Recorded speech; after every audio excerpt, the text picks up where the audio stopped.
Nous abordons la question de Madame Aude Luquet à Monsieur le ministre de la Transition écologique et solidaire. La parole est à Madame Luquet. Merci Monsieur le Président.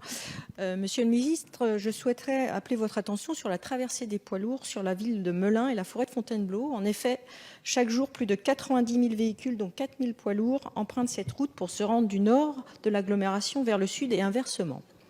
En ce qui concerne le trafic de transit, il est avéré que les poids lourds choisissent cet itinéraire pour éviter le péage de l'autoroute A5 à proximité, qui pourtant leur permettrait de récupérer l'autoroute A6. Pour répondre à une logique purement financière, les poids lourds traversent ces zones urbaines et forestières, ce qui a des conséquences substantielles sur la qualité de l'air et la vie des habitants de Melun et de son agglomération. Par ailleurs, cela constitue une menace pour la biodiversité de l'espace unique qu'est la forêt de Fontainebleau.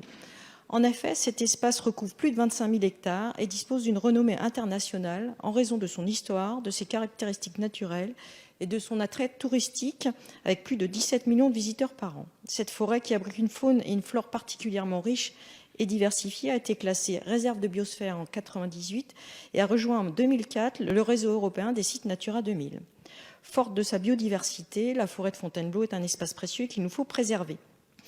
Il apparaît en conséquence que la traversée de la ville de Melun et de la forêt de Fontainebleau par les poids lourds en transit va à l'encontre de la préservation des espaces naturels et de la qualité de vie des habitants qui y résident. Ainsi, Monsieur le ministre, afin de protéger les écosystèmes et les populations, je vous demande de prendre des mesures pour interdire aux poids lourds en transit la traversée de la forêt de Fontainebleau dans la mesure où il existe des itinéraires et infrastructures de contournement. Merci. Merci beaucoup, chers collègues. La parole est à Monsieur Mounir Majoubi, secrétaire d'État auprès du Premier ministre en charge du numérique.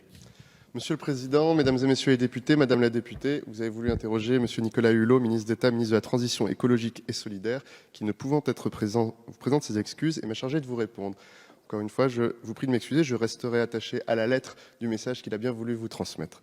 Alors, vous avez appelé l'attention du ministre sur l'impact de la traversée par les poids lourds en transit sur le massif boisé de Fontainebleau et pour la qualité de vie des habitants de la ville de Melun. Vous demandez l'interdiction de ce trafic de transit.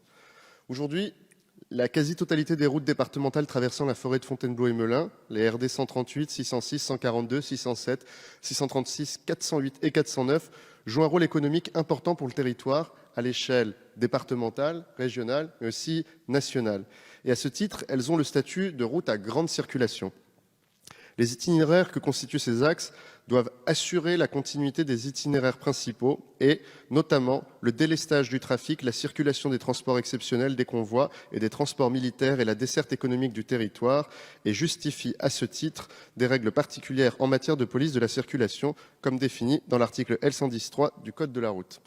Alors, l'interdiction du trafic poids lourd sur ces routes, qui pourrait être proposée par les collectivités gestionnaires des routes, devrait être appréciée par le représentant de l'État au regard de leur statut de route à grande circulation, et en toute hypothèse, il faudrait que le préfet puisse garantir que les pôles économiques et logistiques du secteur de Fontainebleau, Melun, Sénart puissent toujours être desservis.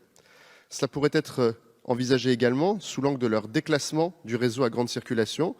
Le réexamen de ce type de statut et de ce type de route nécessite une modification du décret arrêtant la liste des routes à grande circulation. Cette modification, elle peut être proposée par le préfet du département de Seine-et-Marne après concertation des collectivités concernées. Mais sa justification, elle impose de faire une analyse des flux de poids lourds et des possibilités d'itinéraires alternatifs afin d'apprécier les impacts et d'identifier l'itinéraire le plus favorable au regard de tous les enjeux que nous avions évoqués, y compris les enjeux économiques, environnementaux et de sécurité routière. Cette étude, elle pourrait être conduite sous l'autorité du préfet avec l'ensemble des parties prenantes.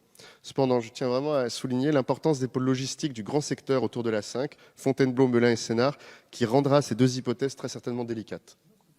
Merci beaucoup, Monsieur le ministre. Madame Luquet, vous avez la parole. Je vous remercie d'avoir transmis la réponse de Nicolas Hulot. Simplement, je sais que vous ne me répondrez pas sur la suite de cette question.